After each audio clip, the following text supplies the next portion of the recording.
آخر موت ہے. ارے تو سلیمان زمانہ بھی ہوا، منفعت مجان آخر موت.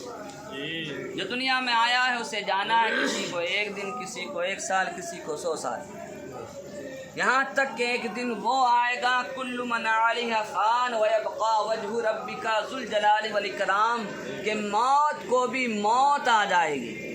جو ملک الموت روح قبض کرنے والے ہیں، اللہ فرمائے گا اے ملک الموت اسرائیل تو بھی مر جا. یہاں تک کہ جو سور پھونکنے والے حضرت اسرافیل علیہ السلام ہیں، اللہ فرمائے گا اسرافیل آج تو بھی مر جا. سب مر جائیں گے، صرف اللہ بچے گا. لمن الملک اليوم، اس وقت حکومت اسی کی ہوگی، بادشاہ اسی کی ہوگی، کوئی نہیں ہوگا. کل من علیہ فان ویبقا وجہ ربک ذو الجلال والاکرام فبأی آلاء ربکما تکذبان. کہیں سبحان اللہ. قرآن پاک پڑھ رہا ہوں، سمجھے؟ قرآن پاک سنا کریں تو مچل کر کہا کریں سبحان اللہ. اللہ فرماتا ہے ساری کائنات فنا ہو جائے گی، باقی رہنے والے تمہارے خدا کی ذات جو ہمیشہ سے ہے اور ہمیشہ رہے. حضرت امام راضی علیہ رحمت و رضوان سے کسی نے پوچھا حضور دنیا کی حقیقت کیا ہے؟ آپ نے فرمایا دنیا آخرت کی کھیتی ہے، انسان اس کا بیج. ملک الموت کھیتی کاٹنے کا آلہ، ملک الموت کھیتی کاٹنے کا آلہ. قبر جہاں کھیتی کاٹ کر لائی جاتی ہے وہ جگہ ہے جنت، تمام کھیتی کے کھلیانوں کی جگہ ہے، اور حشر تمام کھیتی کے کھلیانوں کی جگہ ہے، جنت دانوں کی جگہ ہے، اور جہنم بھوسے کی جگہ ہے. اور صوفیاء کرام نے تو جنت و دوزخ کی مثال دیتے ہوئے فرمایا کہ لوگوں جنت و دوزخ ایک چٹیل میدان کی طرح ہیں. اگر اچھے اعمال کرو گے تو جنت کا محل تعمیر ہوگا، اور برے اعمال کرو گے تو دوزخ کا گڑھا تیار ہوگا. اب آپ کی مرضی ہے، چاہے تو اچھا اعمال کر کے جنت کا محل تعمیر کر لیں، یا پھر برے اعمال کر کے دوزخ کا گڑھا تیار کر لیں. ایک واقعے سے میں آپ کو بخوبی سمجھانا چاہتا ہوں. حضرت وقایو یہ اللہ کے ایک ولی ہے. ماں نے کہا بیٹا سبزی بنانا ہے، کہیں سے جاؤ آگ لے آؤ. کیا کہا؟ جاؤ اور آگ لے کر آؤ. کہیں جا کر گئے حضرت وقایو آگ لینے کے لیے تو خالی ہاتھ آئے. ماں نے کہا بیٹا آگ نہیں ملی. کہا ماں میں نے ساری دنیا میں تلاش کیا، یہاں تک کہ میں جس ایریے کو، جس چھیتر کو جہنم کہتے ہیں، دوزخ کہتے ہیں، وہاں بھی میں آگ لینے کے لیے گیا تو وہاں پر بھی آگ نہ ملی. تو ماں نے کہا بیٹا وہاں تو آگ ہی آگ ہے، وہاں پر آگ کیوں نہیں ملی؟ تو ماں سے کہنے لگے حضرت وقایو ماں میں نے جب جہنم کے کارکنان سے، وہاں کے رہنے والوں سے کہا کہ مجھے آگ چاہیے، تو وہاں کے رہنے والوں نے مجھے یہ کہہ کر دھتکار دیا کہ وقایو یہاں آگ دی نہیں جاتی ہے. ارے یہاں پر جو آتا ہے اپنے ساتھ آگ لے کر آتا ہے، جس سے کہ پتہ چلتا ہے عمل سے زندگی بنتی ہے، جنت بھی جہنم بھی. یہ خاکی اپنی فطرت میں نہ نوری ہے نہ ناری ہے. جو اچھے اعمال کر کے اس دنیا میں گھوم رہا ہے وہ جنت کا باغ لے کر گھوم رہا ہے، اور جو برے اعمال کر کے گھوم رہا ہے وہ دوزخ کی آگ لے کر گھوم رہا ہے. بے شک بے شک. لہذا ابھی بھی وقت ہے، اللہ کی بارگاہ سے توبہ کرو. اللہ کی بارگاہ میں توبہ کے دروازے کھلے ہوئے ہیں. یہ نہ سوچنا کہ میں گناہ گار اتنا بڑا ہوں تو اللہ تعالیٰ مجھے معاف نہ کرے گا. اللہ تعالیٰ کی رحمت سے لا تقنطوا من رحمت اللہ، اس کی رحمت سے نا امید مت ہو. نا امیدی کفر ہے، نا امیدی کفر ہے. کتنے ہی بڑے کیوں نہ گناہ ہو جائیں، یہاں تک کہ ساری دنیا کے گناہ ملا کر بھی تمہارے گناہ ہو جائیں، لیکن پھر بھی اللہ کی رحمت سے نہیں بڑھ سکتے. ایک واقعہ مجھے یاد آیا یہاں پر تو بتاتا چلوں. ہمارے تمہارے نبی جناب محمد رسول اللہ صلی اللہ علیہ وسلم حج کے موقع پر طواف کر رہے تھے. یکایک ایک حضور کا امتی کہ جس نے کلمہ تو پڑھ لیا تھا، دیہات کا رہنے والا تھا، بدوی تھا، حرم میں دیہاتی کو بدوی کہتے ہیں، یعنی جو گاؤں میں رہا کرتا ہے۔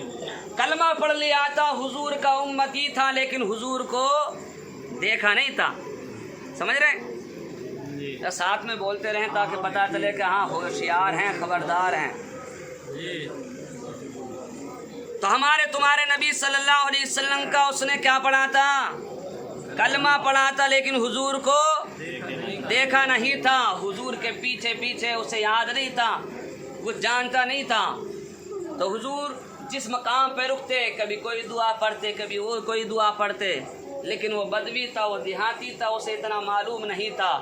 اس کے ذہن میں کچھ اور نہیں، بلکہ زبان پر جہاں بھی جس مقام پر جاتا تو کہتا یا کریم یا کریم یا کریم۔ کیا کہتا؟ یا کریم یا کریم یا کریم۔ وہ یہی پکارتا جاتا، اور حضور پیارے آقا صلی اللہ علیہ وسلم اس کے پیچھے پیچھے۔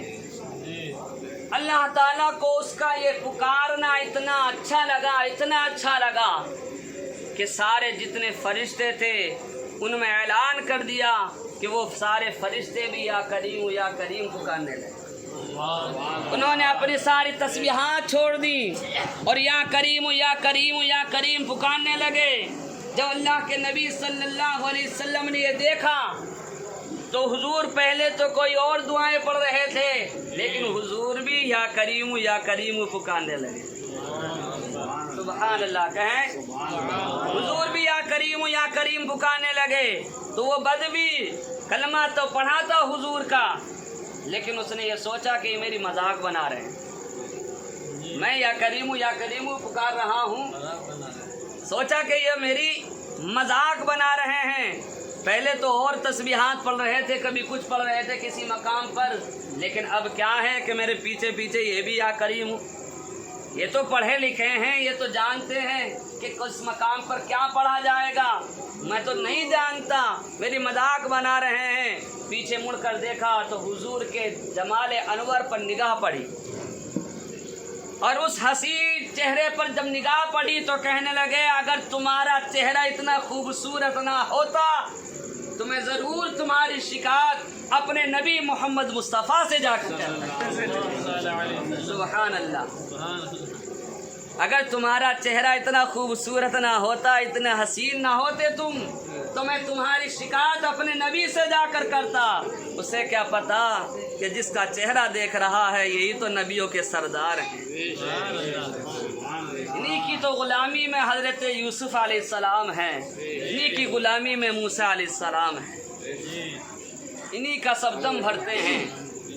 تو حضور نے جب طواف کر لیا تو اس نے بھی طواف کر کے کہنے لگا، اور پھر اس نے کہا کہ چلو میں حضور سے جا کر ملتا ہوں، میں حضور سے جا کر ملتا ہوں۔ لیکن جیسے ہی وہ حضور پیارے آقا علیہ السلام کی خدمت میں پہنچا تو دیکھ کر حیران رہ گیا، پیرے تلے زمین رہ گئی کہ میں تو ان کی شکایت کرنے کے لیے حضور کی بارگاہ میں جا رہا تھا، لیکن یہ تو خود میرے آقا نکلے، یہ تو خود میرے مولا نکلے، میرے آقا نکلے۔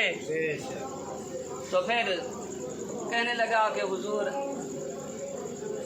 اس طرح سے آپ نے ساری تسبیحات چھوڑ کر یا کریم کیوں پڑھنے لگے تھے؟ میں تو یہ سمجھا تھا کہ آپ میری مذاق بنانے لگے۔ تو فرمایا کہ میرے صحابی اللہ تعالیٰ کو تیرا یا کریم اتنا پسند آیا کہ سارے فرشتوں کی تسبیحات کو بدل دیا گیا اور سارے فرشتے یا کریم پڑھنے لگے، تو میں نے بھی یا کریم کہنے لگا۔ تو کہنے لگے وہ صحابی کہ حضور کیا اللہ تعالیٰ میرا حساب لے گا؟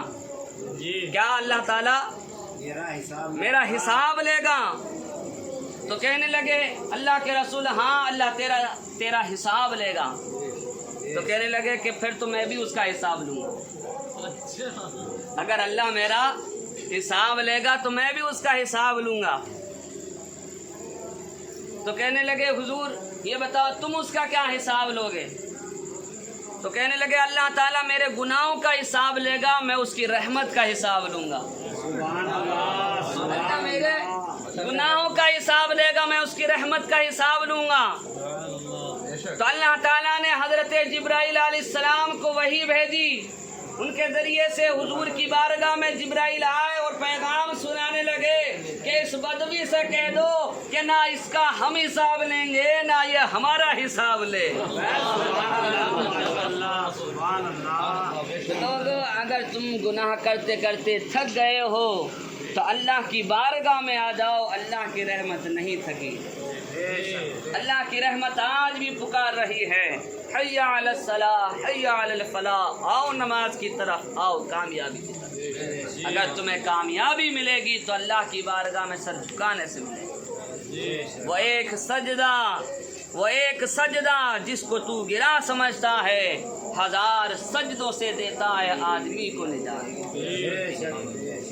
ایک کی بارگاہ میں سر جھکاؤ گے تو انیک سے بچ جاؤ گے، اگر اس کی بارگاہ میں سر نہیں جھکاؤ گے تو ساری دنیا میں سر جھکاتے پھرتے رہو۔ سمجھ رہے؟ تو یہ 40ویں کے تعلق سے محفل کا انعقاد کیا گیا ہے۔ حقیقت یہ ہے کہ ایک ہوتا شرف زمان اور ایک ہوتا شرف مکان اور ایک ہوتا شرف ذات۔ میں 3 مثالوں سے آپ کو بخوبی سمجھانا چاہتا ہوں۔ شرف مکان، مکان کہتے ہیں جگہ کو۔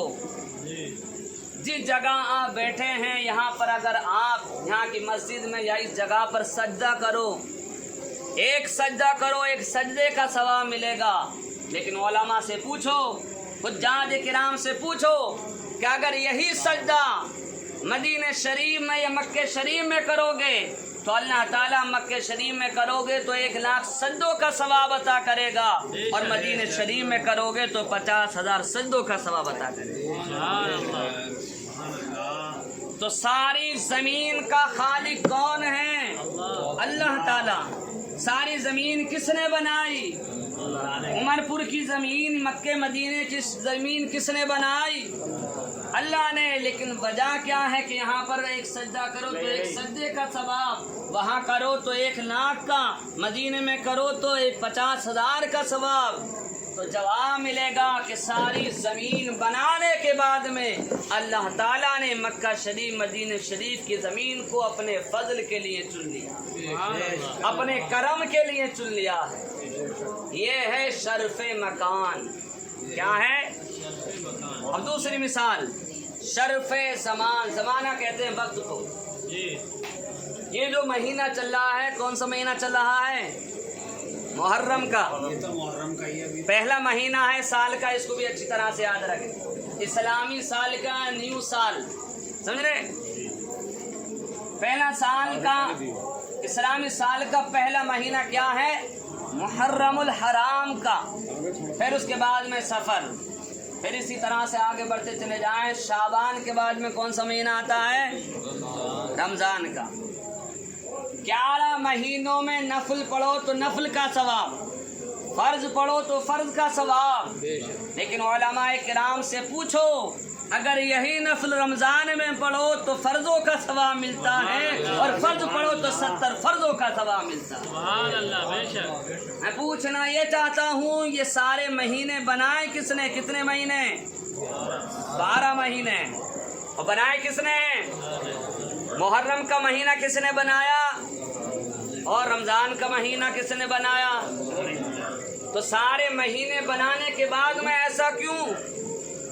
تو جواب ملے گا ایسا یوں کہ سارے مہینے بنانے کے بعد میں اللہ تعالیٰ نے رمضان شریف کے مہینے کو اپنے فضل کے لیے چنا، اپنے کرم کے لیے چنا۔ یہ اس کی مرضی ہے، اس سے کوئی پوچھ بھی نہیں سکتا کہ تو نے ایسا کیا کیوں۔ جی ہے کہ نہیں؟ کوئی پوچھ سکتا ہے؟ کوئی نہیں پوچھ سکتا۔ جو پوچھے گا ہمت ہے کسی کے اندر اللہ سے پوچھ لے؟ کوئی نہیں پوچھ سکتا، اس کی مرضی ہے۔ وَتُعِزُّ مَن تَشَاءُ وَتُذِلُّ مَن تَشَاءُ بِيَدِكَ الْخَيْرُ إِنَّكَ عَلَى كُلِّ شَيْءٍ قَدِيرٌ وَمَا تَشَاءُونَ إِلَّا أَن يَشَاءَ اللَّهُ رَبُّ الْعَالَمِينَ۔ کسی کے چاہے سے کچھ نہیں ہوتا، جو اللہ چاہتا ہے وہی ہوتا ہے۔ اقولوا للشیء کن فیکون۔ اللہ فرماتا ہے میری پاور، میری طاقت یہ ہے، جس شے کو کن کہتا ہوں فیکون وہ ہو جاتی ہے۔ تو سارے مہینے بنانے کے بعد میں رمضان شریف کے مہینوں کو اللہ تعالیٰ نے کائے کے لیے چنا؟ اپنے فضل کے لیے چنا، اپنے کرم کے لیے چنا۔ یہ ہے شرف زمان۔ اسی طرح سے شرف ذات، ساری مخلوق کا خالق اللہ ہے، لیکن انسان بنانے کے بعد میں انسانوں میں سے دو ذاتوں کو، ایک عالم کی ذات کو اور ایک جس کی رگوں میں خون رسول گردش کرتا ہے، ان سیدوں کی ذات کو اللہ تعالیٰ نے اپنے فضل کے لیے چنا، اپنے کرم کے لیے چنا ہے۔ اگر حضور کا کوئی غیر امتی، آل رسول کے علاوہ جتنے امتی ہیں اور علماء کرام کے علاوہ جتنے امتی ہیں، جو اگر ایک عمل کریں تو ایک ثواب ملتا ہے، سنگل ثواب، لیکن حضور کے شریعت کا عالم اور جس کی رگوں میں خون رسول گردش کرتا ہے وہ آل رسول اگر ایک عمل کرے تو اللہ تعالیٰ دوہرا ثواب عطا فرماتا ہے۔ سمجھ رہے؟ تو اسی طرح سے اب آ جائیے 40ویں کی طرف۔ 1 سے لے کر 1000 کروڑ ارب خرب گنتی گنتے چلے جائیں، یہ ساری گنتیاں کس نے بنائی ہیں؟ ذرا زور سے بولیں۔ 1 2 3 4، لیکن جب 40ویں کے عدد پر پہنچو تو جس طرح سے مکہ شریف مدینہ شریف کی زمین کو اللہ نے اپنے فضل کے لیے چنا، 11 مہینے بنانے کے بعد میں رمضان شریف کے مہینے کو اپنے فضل کے لیے چنا، انسان بنانے کے بعد میں علماء کی ذات کو، آل رسول کی ذات کو اپنے فضل کے لیے چنا، اسی طرح سے بالکل اسی طرح سے 40ویں کی گنتی کو، 40ویں کے عدد کو اللہ تعالیٰ نے اپنے فضل کے لیے چنا، اپنے کرم کے لیے چنا۔ پہلی مثال میں قرآن سے دیتا ہوں۔ اللہ تعالیٰ فرماتا ہے، اے موسیٰ علیہ السلام یاد کرو میرے محبوب کی امت کہ جب ہم نے وعدہ کیا موسیٰ علیہ السلام سے 40 راتوں کا، کتنی؟ پہلے 30 راتوں کا وعدہ کیا تھا، لیکن فرمائے موسیٰ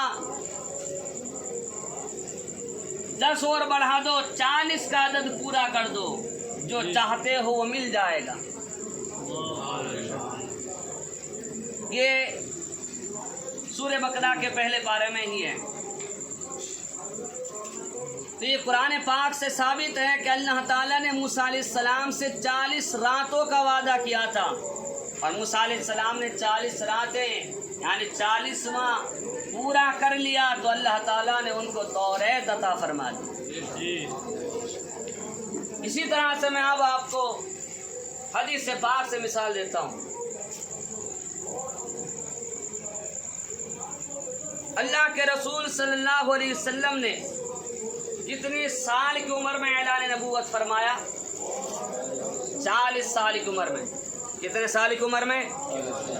لیکن قرآن پاک پڑھو، حضرت مریم کا ذکر ہے اور حضرت عیسیٰ علیہ السلام کا ذکر ہے سورہ مریم میں۔ جب حضرت مریم اپنے بیٹے حضرت عیسیٰ علیہ السلام کو لے کر اپنی قوم میں آئیں تو قوم نے اعتراض کیا کہ بنا باپ کے بچہ کہاں سے لائی؟ نہ تیرا باپ ایسا تھا نہ تیرا بھائی ہارون ایسا تھا، تو نے یہ کیا ظلم کیا؟ تو اللہ تعالیٰ نے فرمایا، اے مریم تم خاموش رہنا اور اپنے بیٹے عیسیٰ علیہ السلام کی طرف فاشارت الیہ، اس کی طرف اشارہ کرنا۔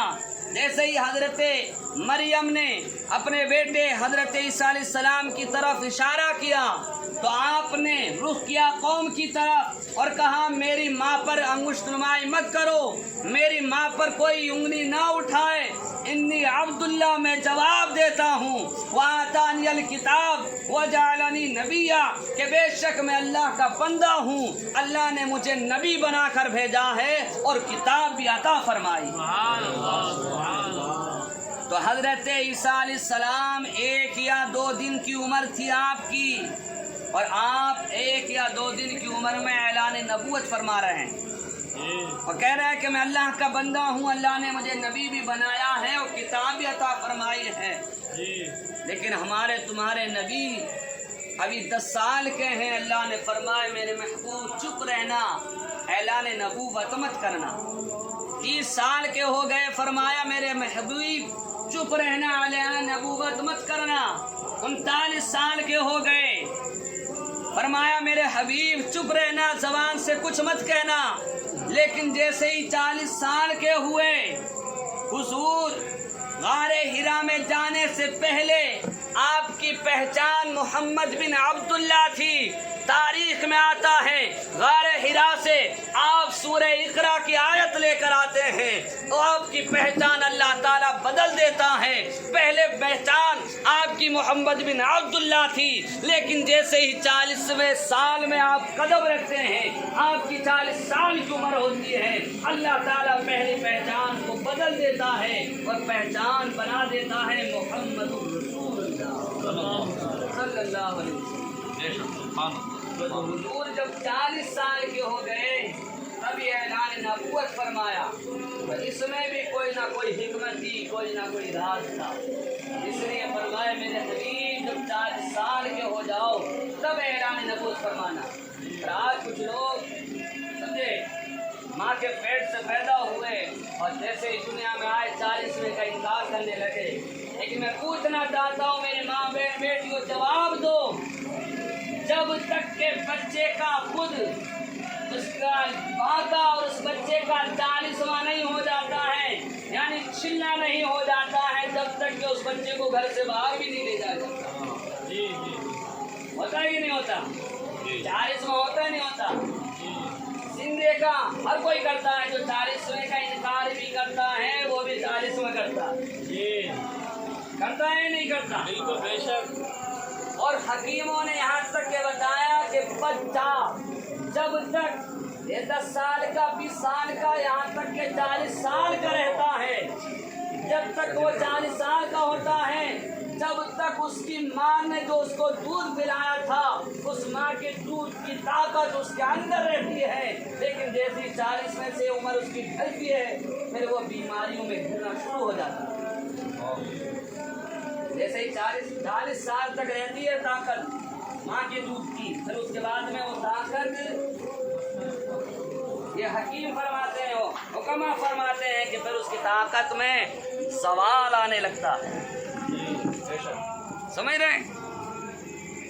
تو ہمارے تمہارے نبی نے 40 سال کی عمر میں اعلان نبوت کیا تاکہ دنیا والوں کو حضور کی 40 سالہ زندگی سامنے ہو، تاکہ پتہ رہے کہ کس طرح سے ان کا چال چلن تھا، کس طرح سے انہوں نے شادی فرمائی، کس طرح سے رہن سہنے کا ان کا ڈھنگ تھا۔ اس لیے اللہ تعالیٰ نے فرمایا میرے حبیب جو 40 سال کے ہو جاؤ تب اعلان نبوت فرمانا۔ جب حضور نے اعلان نبوت فرمایا تو کیا ہوا؟ دھیرے دھیرے لوگ کلمہ پڑھنے لگے، اسلام میں داخل ہونے لگے، چھپ چھپا کر نماز پڑھتے تھے، اجاگر نہیں کرتے تھے، اپنے اسلام کو چھپایا کرتے تھے، عبادت چھپ چھپ کر کیا کرتے تھے۔ لیکن تاریخ میں آتا ہے جیسے 39 مسلمان ہوئے تو ندوہ میں ایک میٹنگ ہوئی اور اس میٹنگ میں شیطان نے ورغلانا شروع کیا، اور یہاں تک کہ حضرت ابھی حضرت نہیں بنے تھے عمر کو ورغلا دیا، اور پھر وہ آپے سے باہر ہو گئے اور تلوار نیام سے باہر نکال کر کہنے لگے کہ میں لات و عزا کی یعنی بتوں کی قسم کھا کر کہتا ہوں 39 مسلمان ہو گئے ہیں، 40واں مسلمان نہیں ہونے دوں گا۔ تو میں یہاں پہنچ کر یہ بتانا چاہتا ہوں کہ جو لوگ یہ کہتے ہیں کہ 40واں نہیں ہونے دیں گے تو یاد رکھو کہ یہ مسلمان والی بولی نہیں ہے۔ بے شک بے شک بے شک۔